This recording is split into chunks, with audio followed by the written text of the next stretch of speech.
Glad to see you all here today. My name is Jason Grillo with Air Miners, and we have some rock music from the Foo Fighters leading us in today. So glad to see you all here for our event on advancements in enhanced rock weathering, measurement, reporting, and verification. So few things about how we're going to operate today. First, as an Air Miners event, this is in a Zoom meeting, and it's going to be recorded and put on our YouTube channel a couple of days later.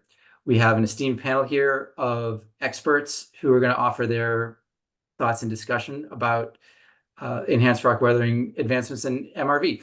This is a repeat a bit of an event we did about a year and a half ago, but so much is in MRV for enhanced rock weathering. However, so much has happened between the now and a year and a half ago that we wanted to come back. The community wanted to come back. So this is the expression of what our Air Miners own community wanted to share and learn from. So with that in mind, we have like I said, we have our speakers who we're going to be hearing from in a second. We're going to go through our main discussion for about 40 minutes, then go to audience Q&A. If you have questions, please ask them in the Zoom chat, and we will try to get to them for the last 15 minutes or so of the discussion.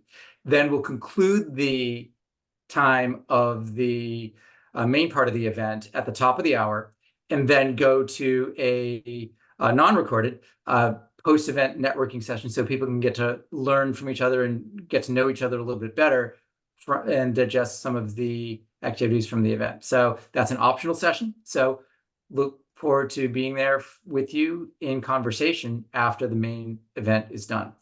With that in mind, I wanted to once again say thank you for coming, and I leave the esteemed moderating to Mr. Matt Schmidt. All right. Hi there, everyone. Thanks, Jason. Great to be here today. My name is Matt. I am an independent consultant focused on the commercialization of enhanced rock weathering, and I'm based in Minneapolis. I'm going to let our panelists go around and share a sentence or two about who they are and what they are doing, and then we will get into the discussion. So, Kevin, if you wouldn't mind going first.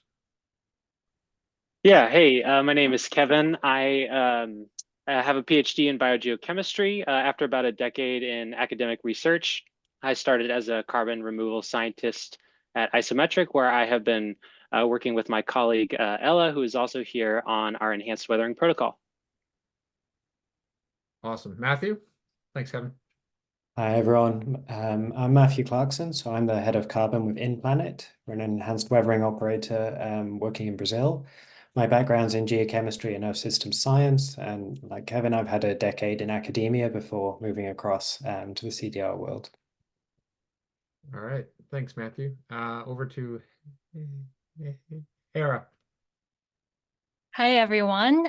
Great to see many familiar and new faces. Feeling a lot of imposter syndrome on this panel, being the only person without a PhD. I'm Hara, part of Cascade Climate. We are a 9-month-old independent nonprofit that's focusing on accelerating progress for open system climate intervention, with a specific focus today on enhanced rock weathering. All right, and Ella. Hi, everybody. Great to see you all. My name is Ella. I'm also a carbon removal scientist at Isometric. My background is broadly in geochemistry. I did my PhD on carbon and metal cycling in Earth's geologic record.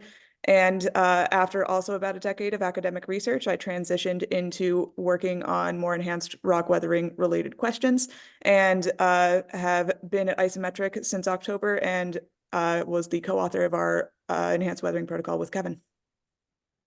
Right on. Great. Thank you. So I want to start out by saying that all of you who put questions into the text box when you registered, thank you. We got just a slew of great questions. They actually are read and processed here. And what emerged were some clear themes or areas of interest. And so we are going to be starting this discussion just by going through where MRV is today in enhanced weathering, what some of the obstacles to growth are that we see from across a variety of different perspectives, And then as we look ahead, what is possible? What does this look like at scale? What needs to be true for that to happen? And throughout all of it, like I think is so critical in any kind of carbon removal activity, the service that is being sold here is the removal and permanent storage of an invisible, inert, odorless gas. And so there is a great deal of need for trust in these systems. And this is not the only area of business in our economy today where this kind of transaction happens, but it's definitely non-conventional in that you can't necessarily see the widget. Folks in bikers and other carbon utilization perhaps accepted. But so within that, I want to keep returning to this theme of MRV as the product, because again, that is what is sold is the evidence or the assurance of the carbon being removed. So Matthew, as we look at kind of the state of MRV in ERW today and your position as a project developer, I was hoping you could just share some thoughts on kind of where the industry is right now. Yeah, thanks very much. It's really exciting to see everyone here. And I think, having this second MRV webinar is really testament to the potential and excitement around enhanced weathering. So it's really great that we can maybe unpack today and demystify MRV a little bit. It's sort of one of my goals here. So I think the state of MRV, I think with this goal of demystifying, there's this common idea that it's a very complicated process. And like you say, it's an invisible gas. How do we monitor this? But one of the sort of the big myths around this that I want to break is that MRV is based on decades of established science in chemistry, in geology, in agronomy, soil sciences. There are methods that we have that are well established that can trace these reactions. And now we're at the exciting point where we get to test this at scale. And sort of to illustrate this, there's really two ways to do the measurement at the field. And one is a solid phase and one is a liquid phase. They both have advantages, they both have disadvantages, but they can be combined and be very powerful. And sometimes having redundant measurements is really important. And to illustrate this a bit, I actually want to break it down into an analogy that I've been using to sort of, let's break down the science a little bit. So imagine it's the weekend and you're relaxing after a hard week of like reading protocols and looking at data, and someone brings you a hot drink in the morning. You're in bed, someone brings you a hot drink. And because you need a bit of an extra boost, there's plenty of sugar in it. And you really have this sweet tooth, so you like plenty of sugar. But how do you know that sugar was added to your hot drink? So in my case, if my daughter's bringing me this, she's 3, I don't really trust her. I trust her a lot, I love her lots, but did she or did she not put sugar in there? So what I could do, I can take my drink, I can pour away the liquid, and I can see this pile of sugar at the bottom. And then I know that sugar has been added and some of it has probably dissolved. And if I knew how much was put in there, I could say, well, 10% of this sugar has dissolved. And this is analogous to the solid phase strategy. So you would have the rock powder mixed with the soils, and you can measure how much has been lost by looking at the solid phases. But if you do this, you don't get to enjoy your drink and you miss out on a lot of information. So the other option then is to take the liquids approach, and this would be actually having that drink. And in doing so, you would taste how sweet it is. So you gain the same information, you know how much sugar has been added, how much is dissolved, but you can also know if it's tea or coffee. You can know how hot it is. You can know perhaps where the coffee was roasted or what level. You can even measure how much caffeine is in your drink. And so what the liquids approach offers is more information. When it comes to enhanced weathering, we could directly measure the cations. So that's how much rock powder has dissolved. But we could also measure bicarbonate, which is the direct carbon that has been captured through the enhanced weathering process, the direct measure of this. You could also look at pH. You could also look at temperatures. You could look at the concentration of nitric acid, for example. And I think where we are right now in the field is that we need all this information right now. So sort of best practice is to use both a solid and a liquid phase. The There's also ways to use gases as well, but that's sort of less established than the other two. And I'd say that's where we're at right now. As an operator, we're trying to use all these methods to gather as much information as possible over different combinations of rock powder, soils, different crops, and over large areas. Hopefully that long-winded answers. Yeah, no, that's excellent, Matthew. And as a parent as well, I would add that the MRV you do on the cup brought to you by the 3-year-old is probably different than the MRV you do on the cup brought to you by the 10-year-old, right? There's a maturity in the overall system too. So Hara, as you look at the growth of ERW and the potential here and the role that MRV plays, what are some of the obstacles that you see? I think there's been a lot of interest in Cascade and kind of how you are positioning the opportunity that you see. So would love to hear your perspective on kind of how this grows. Yeah, thank you. And I would say I want to just take a little bit of a zoom out view. I think there are parts of the MRV problem that that's what project developers and what carbon removal purchases are focusing on. And because I'm the only person on the panel that represents an independent nonprofit perspective, so I also want to highlight some of the other parts of the MRV challenges. So if we think about the glass of water with sugar analogy that Matthew has explained, that glass is essentially just the soil system. But if we think about enhanced rock weathering as a whole, one needs to quantify not only what happens in the soil system and in deep soils, going closer and closer to water table, and also as how bicarbonate travel into groundwater, into river system, and into oceans.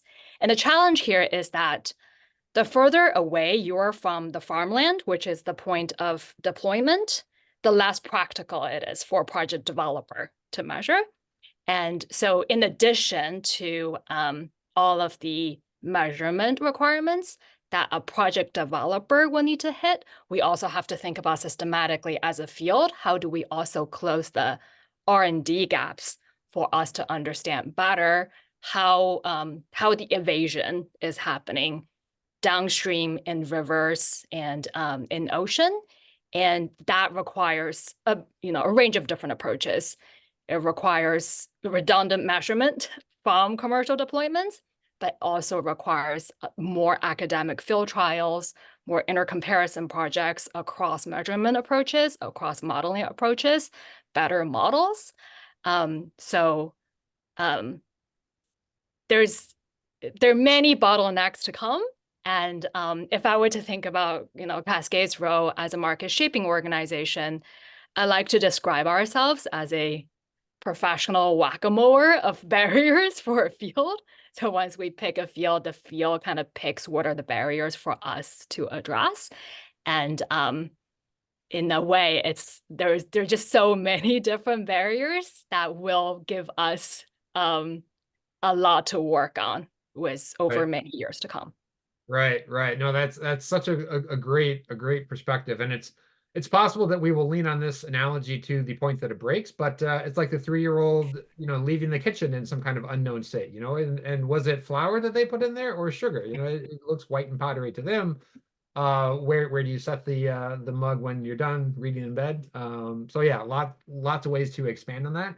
And what I really appreciate there, Hara, is that when you think about them as bottlenecks or obstacles in the system, you will remove a bottleneck and then discover the next bottleneck. And sometimes that can be, it can be frustrating. It can feel like there's, you never quite know what's wrong, when really I think an important way to reframe the journey is saying that we can ease or we can weaken a bottleneck to the point that it is no longer the main constraint on the system. And so as we can work through cycles like that, again, it can seem like there are always problems, and frankly, there always will be, but that's the growth here. Ella, as the co-author of the EOW protocol that Isometric recently released, and if people have not had a chance to read it, I would encourage you all to check it out. Really well written, really well hyperlinked internally, well documented. Super cool. I would love to hear your thoughts on kind of where MRV can get to. You know, what does this look like at scale, at a much larger scale than what we might be seeing today? Sure. So I think that all of us here can agree that ultimately the goal is to have model-based MRV as much as is reasonably feasible and rigorous. And the reason being that that is how we drive costs down of an enhanced weathering credit. But I also think we can all agree that right now we are pretty far away from being able to construct and validate these really robust models that we can actually rely upon for crediting. So one thing that we rely really heavily on in the isometric enhanced weathering protocol is direct measurement of the weathering in the soil, whether that is through soil-based measurements or water-based measurements, and in most cases, a combination of the two. And right now, it's really important that we just collect as much data as we can as to how that weathering reaction is happening and what the primary drivers of that weathering reaction are, as well as how different soil characteristics, different environmental characteristics, different climatic considerations impact both the weathering reaction and how those weathering products are transported to the watershed for ultimate durable storage in the ocean. And right now, what we're trying to do is incentivize as many of those measurements as we possibly can, because we really believe that that's how we can drive the field forward in a way that is rigorous and responsible, but can also move as quickly as the science can. Yeah. Kevin, anything you wanted to add there? Yeah, I think just thinking about the sort of long-term evolution of MRV in enhanced weathering, I think a few core components of this first version of our protocol are that we require a minimum number of samples and we require a set of statistical tests. So to punish the analogy a little bit further, we are we are telling you exactly how many samples, or at least a minimum number of samples, you need to collect of that coffee or of that sugar that's left behind. And then we're telling you exactly what statistical tests you need to perform on that data so that we can then go out and convince a buyer that there is indeed 1 tablespoon of sugar in this coffee. That's great. That's great. And Kevin and Ella, I think one of the most interesting elements of isometric's approach is the modularity that runs across all of the different protocols. Can you just speak of a little bit to maybe the development work of the protocol, kind of how you figured out where to make those trade-offs in sampling rigor, and then also what some examples might be of how you could see this protocol evolving through different modules that get expanded or improved upon as time goes on? Sure. So I can start us off on this one. So important to highlight that we really view this protocol as a community-wide effort. So we were the internal authors at Isometric, of course, but we consulted a lot with different academics who are subject matter experts in the field. We spent a lot of time talking to suppliers about their processes and how they're viewing MRV. We've been working very closely with Cascade in the development of their community quantification standard, and feel that at this point in time, we're pretty well aligned with where Cascade is. So really happy about that. So we've tried to make this process as collaborative as possible because there's so many different things in enhanced weathering that need to be accounted for, and you can't be an expert in all of them. So it's important to us to bring the experts in the field in. And then in terms of how we think about the next versions of the protocol, we definitely plan to keep up with the most current state of the science in continuing to update the protocol. And we're lucky to have a large and varied expertise in our internal science team that'll allow us to move quickly to update the protocols as scientific consensus continues to evolve. And in terms of the modularity, so currently there are a couple of modules that are applicable to the enhanced weathering protocol, but just to give some context for anyone who's not as familiar with isometric on this call, basically we have these modules that are text that is applicable to several different pathways. So for example, in the enhanced weathering protocol, we reference our alkaline feedstock characterization module, which outlines the requirements for how feedstocks need to be characterized prior to deployment, either on an agricultural field or in, say, an ex situ mineralization project or anything like that. So these are blocks of text that are applicable across pathways. And similar to the protocols, they will also continue to be developed as best practices and scientific consensus continues to move forward. So I hope that answered the question, and Kevin, definitely feel free to jump in. No, I think Ella covered it great. Yep. Yeah, no, that's great. Thank you. Matthew, I want to acknowledge that InPlanet is one of the suppliers that's been selected by Frontier for carbon removal, and just say congrats. That's awesome. And if you kind of follow the path of Stripe as that turned into Frontier, they've been looking at enhanced weathering solutions from the very beginning. Obviously, when they started their work, there wasn't this additional kind of landscape of work to build on from folks like Isometric and Cascade. Even well, a lot of the basic science about enhanced weathering and how it might work has been understood for years. When you look at a group like Frontier, how do you see their interactions with MRV shaping MRV, or how do you see what's possible in MRV maybe shaping the expectations of a group like Frontier? Yeah, great question. So I think Frontier have been really catalytic for enhanced weathering. And I think something that Frontier really realized very early was that the potential of enhanced weathering is very large, but okay, it does come with some uncertainties compared to something like direct air capture, where it is easier to measure than enhanced weathering due to the open system nature. And they created this verification confidence level, which acknowledges this, and they put forward the idea of using discounts to account for that uncertainty. And I think by taking that very pragmatic and mature approach to upcoming technologies, they're very much, they're able to balance a portfolio in terms of risk and in terms of benefits as well. So it's really exciting to see them coming forward. And now, just looking at their portfolio now, so they have 10 companies for direct air capture and 8 for enhanced weathering. Enhanced weathering's the second sort of most prominent within that portfolio. And we also know that the largest offtake agreement went to an enhanced weathering company as well. So it's really showing this confidence and this prediction that it's moving forward, that they are satisfied with the science as it's progressing. So Frontier have consulted a lot with Yale, for example, and the experts there. So they have a good handle of the science, and they see what direction it's going, and they have a lot of confidence that it's going in the right direction. And introduction of these pragmatic discounting tools, I think, is really beneficial at this stage as well. Yeah, just to underscore Matthew's comments there about the discounting tools, if you haven't checked out the Frontier verification confidence level work, I strongly encourage you to do so. Just Frontier VCL on a search, you'll find it. It actually walks through an example comparing per ton pricing for something like DAC, where there may be higher per ton pricing up front with a smaller uncertainty band, with per ton pricing for an enhanced rock weathering solution where there is an acknowledged potentially wider uncertainty band, but lower per ton pricing. And it's a really clear step through of all of the different ways that you might think about making trade-offs in construction of a portfolio.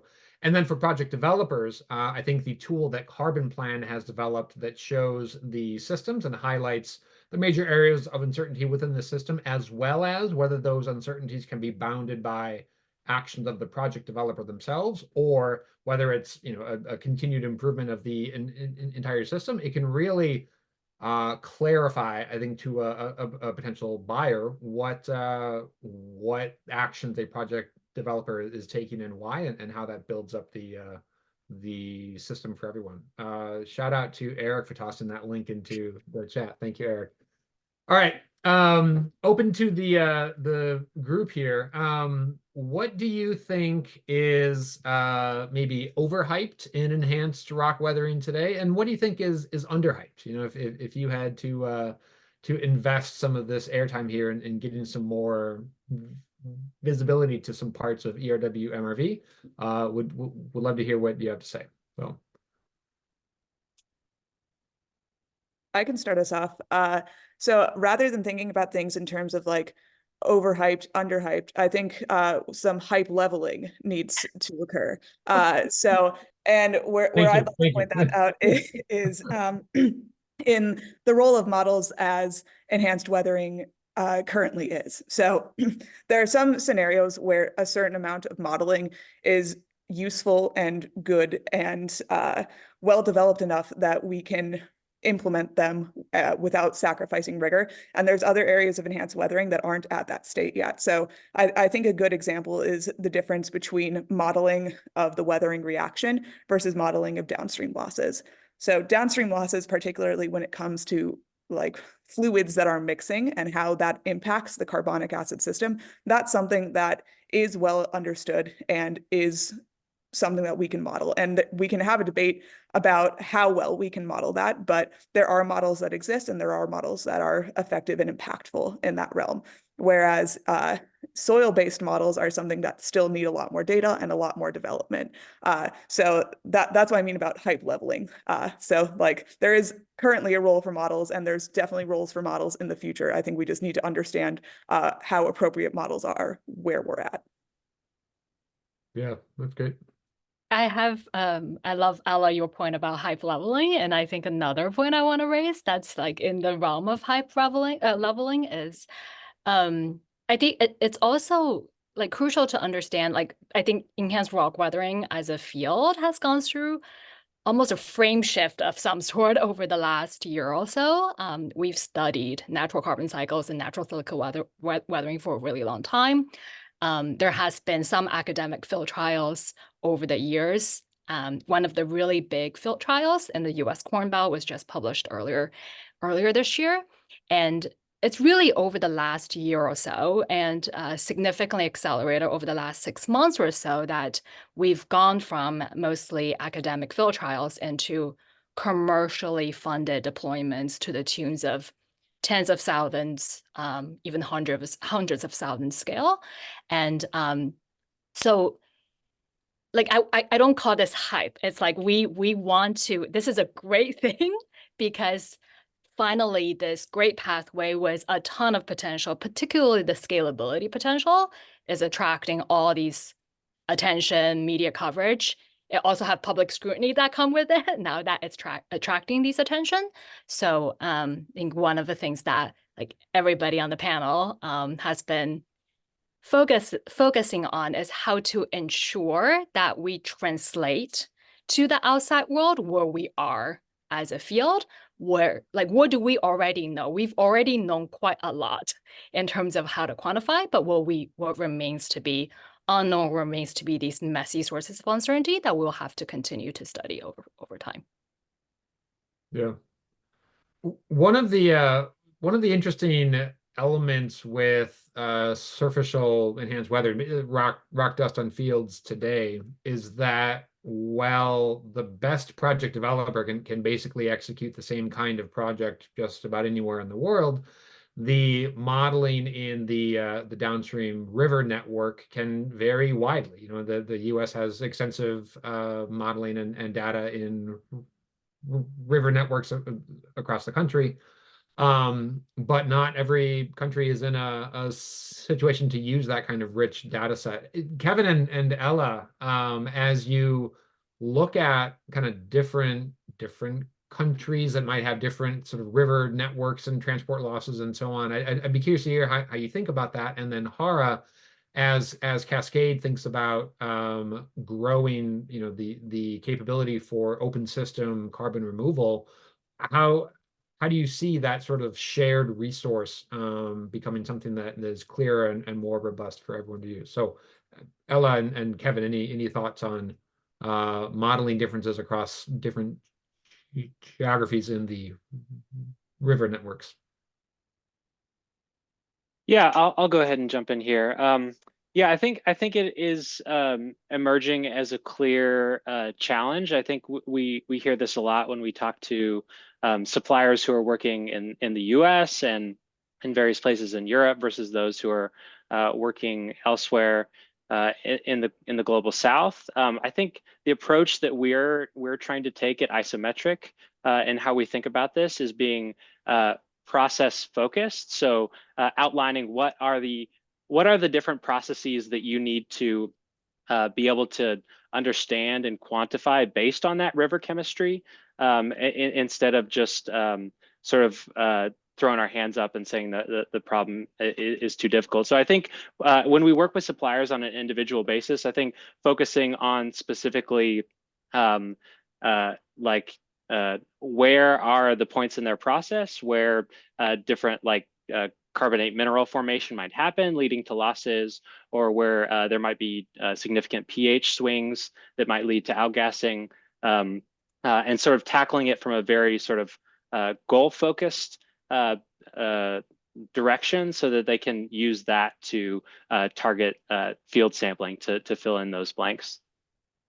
Yeah, that's a really interesting balance you strike there, Kevin. Saying here is the kind of overall target that we are looking for, but there are certain points of distinct measurement that we have to be grabbing so that we can continue to just make sure that the gap between what we think things are and what they actually are does not get too great. It's a continual mindfulness of that gap.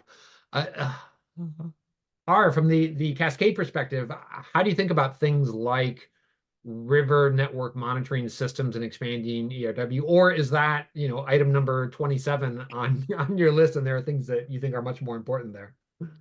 It's certainly one of the topics that's being actively discussed in the latest round of problem-solving sessions for building out the community quantification standard. And I think the way we think about this is the field will need some type of a common operating bar that we all feel comfortable with as the approach forward for the next 2-3 years of deployment, but at the same time wanting to discuss at length during the standard development process what are the gaps and how do we fill these gaps with more R&D advancement, R&D funding. And this can take the form of us as a field building a community tool of understanding the, process-based global mapping of river and ocean losses. It can take the form of more instrumentation in certain river systems so that we have more data points to inform better model build out. It can even take the form, outside of this just river and ocean loss regime, it can take the form of thinking through what new lab capacity we need for the field in order to measure the sugar amount in the glasses. I think what's been pretty phenomenal over the past 6 through 9 months or so is we're having a lot of may not be apparent to outside eye, but the ERW community, both on the academic side as well as on the supplier side, are having a lot of these generative discussions so that we can put the next round of R&D dollars towards the largest gaps to close so that we can come out over the next years or so with a even better understanding. It's rigorous today, but how do we even get better with rigorous quantification over time? Yeah, no, that's great. I think such an interesting analogy sometimes for this burgeoning carbon removal industry is to look at kind of New York City turn of the 20th century, kind of right as electricity is starting to come out. You can find pictures of the streets of New York just clogged with wires, as every building has its own wire running to its own generator to run its own light bulb or motor. And fast forward a few decades and the streets have been cleared, and that's because there has been standardization around things like voltage and frequency and the systems for delivering electricity from where it is produced to where it is consumed. And even while the streets look a lot clearer and cleaner, way more electricity is in use. So it feels to me like we're in that kind of messy, streets are crowded with wires phase today. And then what is interesting to take that analogy forward with is that across countries today, even electricity isn't standardized, right? We have different voltages and frequencies and plugs, and sometimes you can plug something in anywhere. Sometimes you have to have the right kind of adapter. And I think there are analogies there for how carbon removal will continue to evolve. Matthew, I'd love to hear kind of your thoughts on what parts of carbon removal, especially in enhanced weathering, you see maybe changing from country to country. And if you have any thoughts on kind of as Westinghouse and Edison used alternating and direct current to kill elephants to show that the competitors' electricity was dangerous, ways that we can avoid having to have that kind of show. Yeah, I hope so. So I guess the obvious differentiators are climate, soil, rock types, crop types that are all going to be different everywhere. And even the same rock type crushed differently or with a slightly different mineralogy will have different weathering kinetics. So I think the analogy really does work in that there's so many options available of how to get to this final answer of enhanced weathering, but getting there, how you get there will vary a lot. And that's where the sort of the measurement heavy approach comes in. And I think that there's also going to be a lot in terms from a political side. Regulations are very different in different countries. The way carbon is financed or sold is very different in different countries. So sort of my answer to the underappreciated side of the industry, I think, or the underhyped, is the market shapers like Cascade, who are sort of lining up these pieces and trying to help. You don't see this until the final protocol, but there's so much work going on there. Which means that we can all operate with all this diversity, but then come to a common point, I think. Yeah, well, that's great. Thank you. Just a couple more questions for the panel here, and then Jason, let's get into questions from the audience here. So we'll go Kevin, Matthew, Hara, Ella. You've got your magic wand. You can change something about MRV today. It could be the production of a data set that's been collected for 50 years that you just discovered, or as creative as you want to get with your wish. What would you choose and why? Kevin first. Oof. Magic wand. Well, I think maybe this is not as much of a reach as it could be with a magic wand, but I think I'm really excited about this stage in the field where you have a lot of buyers who are willing to make catalytic purchases and really build that foundation of data of both the soil and the groundwater data to really bring down that cost curve and facilitate this transition into this more model-based framework going forward. So maybe that's a little bit of an oblique answer to your question, but I think just more measurements, more MRV, anywhere and everywhere you can measure it. All right, that's fair. And let the various tales from throughout different cultures show that the more restrained the wish, the likely more positive outcomes are. It's a really big swing for the fences wishes where things go awry. Matthew, your magic wand here. This is a really hard trick. I mean, if it was complete magic, I would say remote sensing would be amazing. If we could just measure it all and quantify from space with models, easy, that would be amazing. But as Ella was saying, we're a long way from this. And even much hyped machine learning and AI are a long, long way. And that's why the measurements are so important right now. But yeah, maybe one day.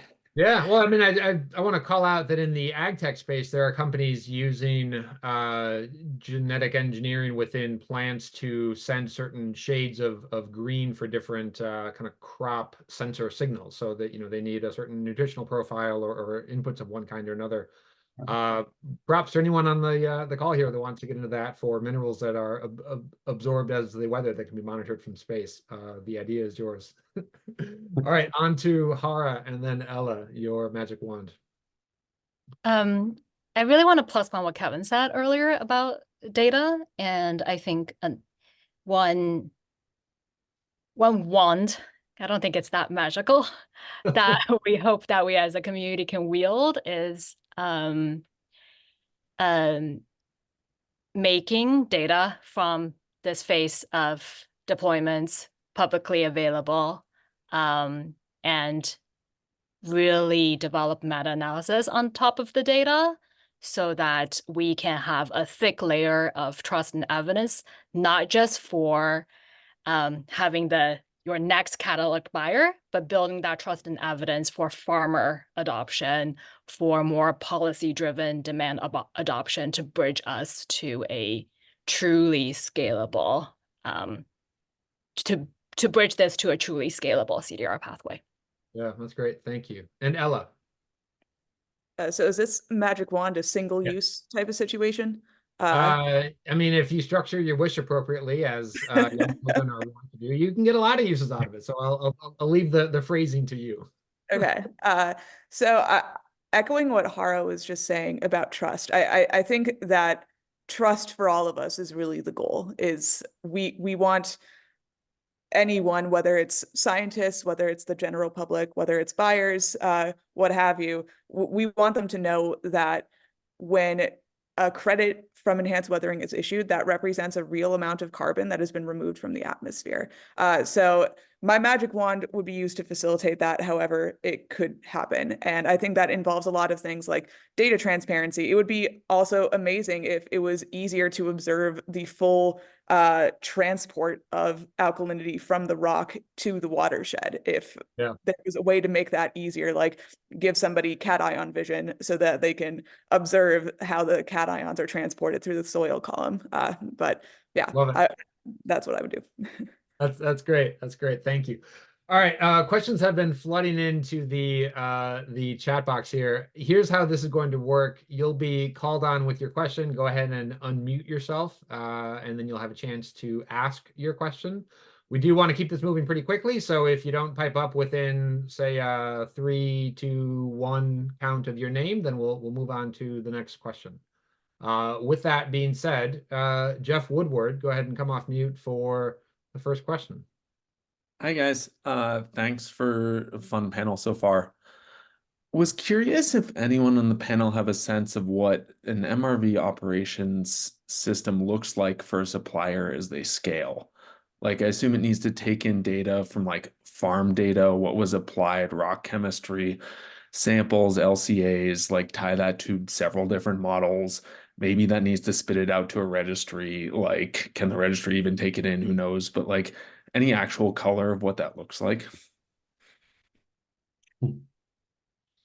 I guess I should take that as the operator on the call. So at the moment, scaling looks sort of like just trying new things in new places in a way.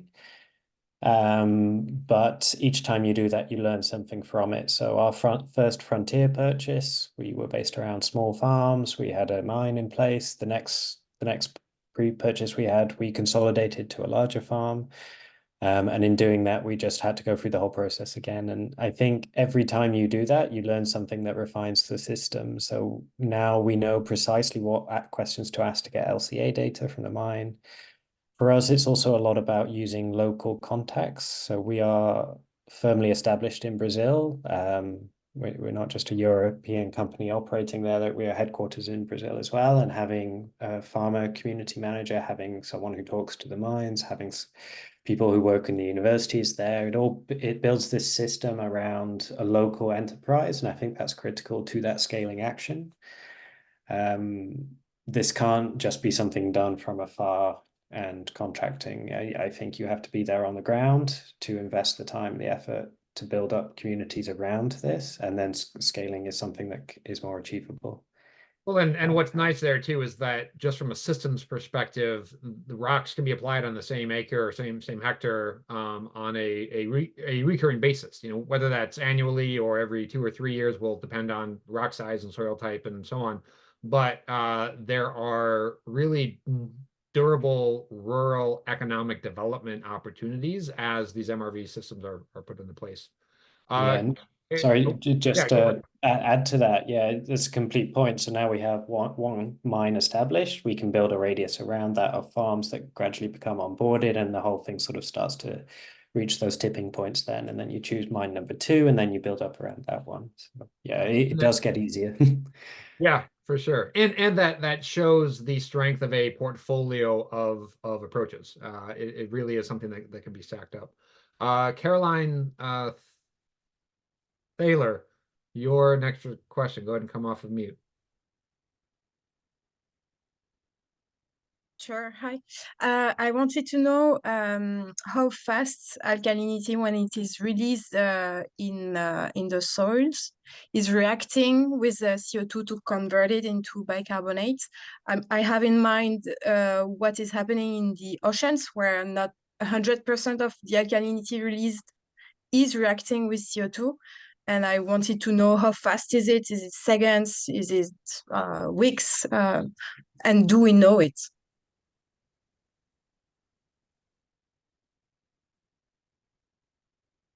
Kevin or Ella, thoughts on residence time and sort of what we know now and sort of speed that we're looking at here?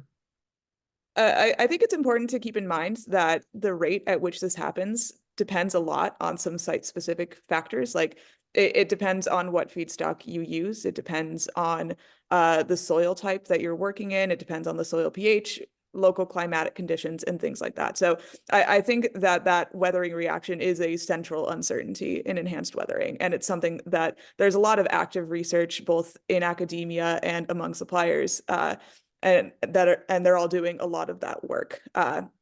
So I know that's not a super satisfying answer to the question, but Kevin, did you have anything you wanted to add there?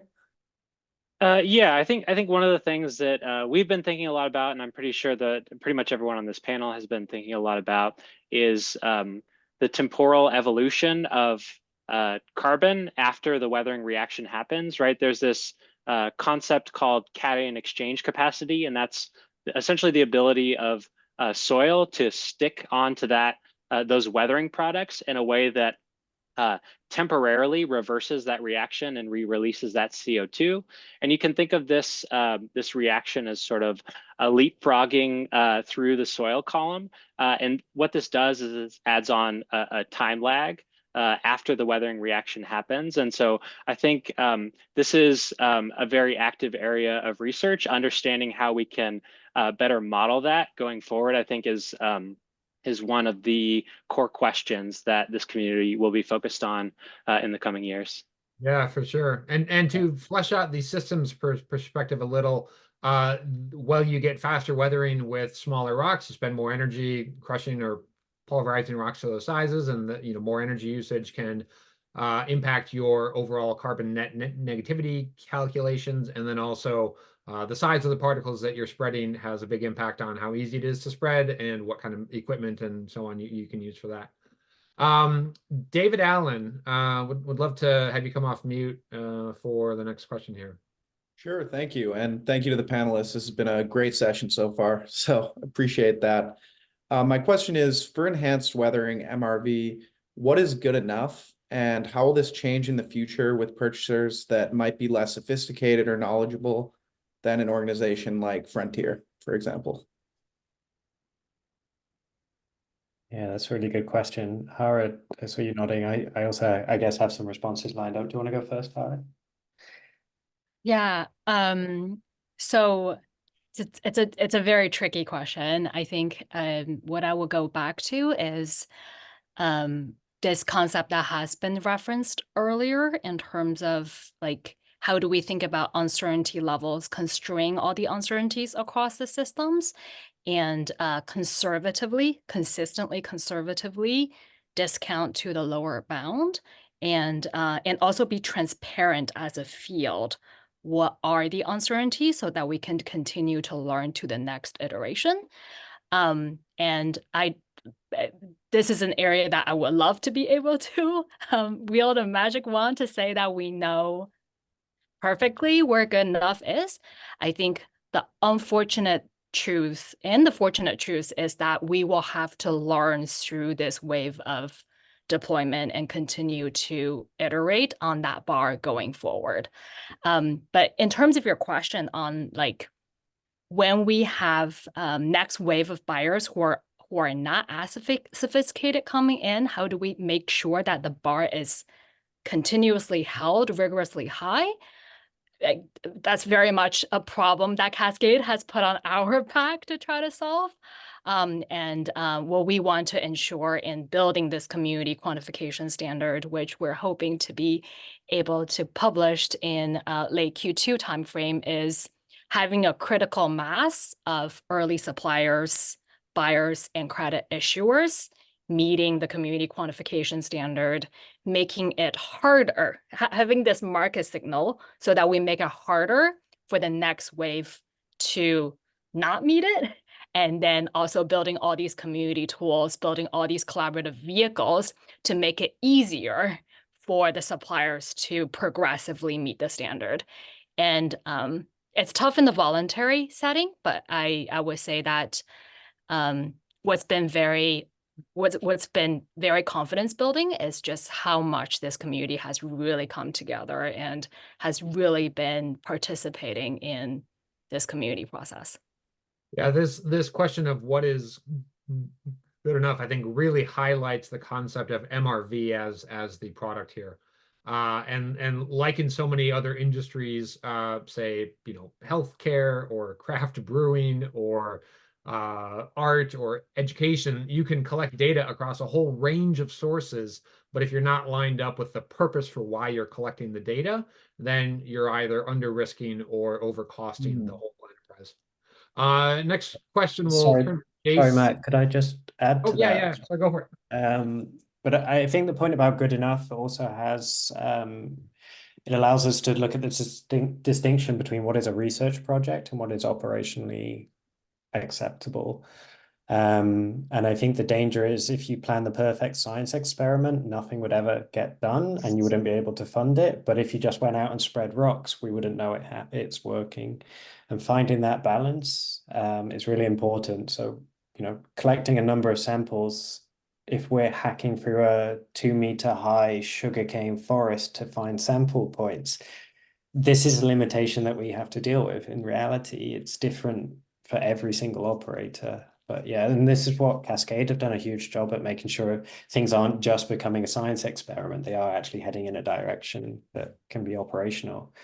And then in terms of the next generation of buyers, I think of this as a sort of a tipping point. If you imagine a curve rising up of the uptake of CDR and uptake of enhanced weathering, there's this tipping point where standards are just quite regularly crediting. MRV is no longer a differentiator between operators, it's just standard. And that's when things will lift off, I think. Great, thank you. Jason, over to you for a question from Nanka that got upvoted, but understand that they can't unmute themselves. So if you could share that question for the panel. Yeah, that's right. Thanks, Matt. So Nanka's question is, and apologies if I'm not getting your name correct. What are the costs associated with the total measurements, so both soil and groundwater, per ton of CO2 removed? It's a really good question. Caveats before we go into this a little bit further is that, of course, MRV today isn't going to be what it's like in the future, so those costs should come down. But essentially it's quite difficult to say. So we're looking at sort of around, I guess it would be 10%-ish of the CDR potential of a rock could come under those MRV costs at the moment. But that's not a hard number and it varies a lot. It's very difficult to sort of really constrain a figure. And it might be, allocating costs. Maybe you have some more research involved at one site, which costs you more. And then at one, it's more of the good enough and less of the research. So it's actually a number I think we're all trying to sort of hone in on a little bit more and create greater clarity. Yeah. And within that, also want to just underscore something that Matthew mentioned, which is that different rocks will weather at different rates, and a ton of carbon removed will vary depending on the ton of rock that you start with. And so while your costs will increase by tons, your pricing will increase by the carbon removed. So there are some trade-offs there. Final question to Danny Lopez. If you can come off of mute, now's your chance. All right. Hi. Yes. Lovely to see some familiar faces here. I think it'd be great to talk a bit more about the MRV as a product at the start of the call. So is it something that we're seeing companies offer up as a licensing structure? Are there open source methods? How are we going to ensure that other folks can replicate and follow similar techniques? So where is that balance? Would love to hear more. Yeah, interesting question, particularly so in the private sector now. Small plug, we wrote a review manuscript on MRV. So if you wanted to, you can go read that and implement the methods, and that's free, and you can just go ahead and figure it out as scientists. But there are other things that have become patented. So Iron have a patent, for example, and that would require a license fee to use their MRV method.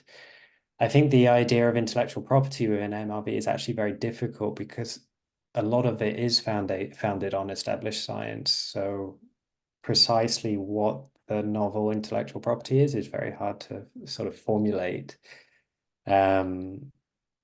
But I feel like there are options from that established science that can take you forward, if that makes sense. If it hasn't become clear by now, I'm always a fan of a good analogy, and I think the evolution of something like cloud computing might have some interesting parallels here, where 20 years ago, lots of companies had their own data centers and their own server stacks and so on. And then some companies, for all sorts of reasons, got really good at it and turned it into a service they could offer to others. Now, there's nothing stopping a company today from, again, standing up their own servers and their own data center. But often you have to have a really particular reason for doing that, like you're, the CIA or something, and you need that kind of security. But for many people, they can go with Microsoft or Amazon or Google or so on because it's good enough for their cloud computing needs. I think there will be some formation into those sorts of structures that can be services offered within the industry. It's just the streets are crowded with wires right now. It's all really early in that stage. And I think just one thing to quickly mention, I think I interpret MRV as a product, as in today, the product you're showing is that carbon removal has happened. And that basically is your product. Your product isn't a power wire. Your product isn't a physical thing. Your product is proving the work that CDR has happened. And I think it's a completely different concept whether this becomes proprietary or intellectual property. We do think that in terms of the fundamental kind of what goes into the standardized way of how we think about MRV bar, this will be a community good. And certainly there are ways that you can be efficient at doing that MRV and over time build a moat around your efficiency at doing so and offering that as a service. All right, great. Thanks. Jason, over to you. All right. Thank you, Matt. And we're just about at time. So I want to say thank you to our panelists for spending the time to prepare and for engaging in an excellent discussion. The chat's been really lively this time. So glad to see that you moved the conversation forward with enhanced rock weathering, measurement, reporting, verification. So thank you. Thank you, Matt, for moderating. And thank you, most importantly, to our audience for your time and attention today.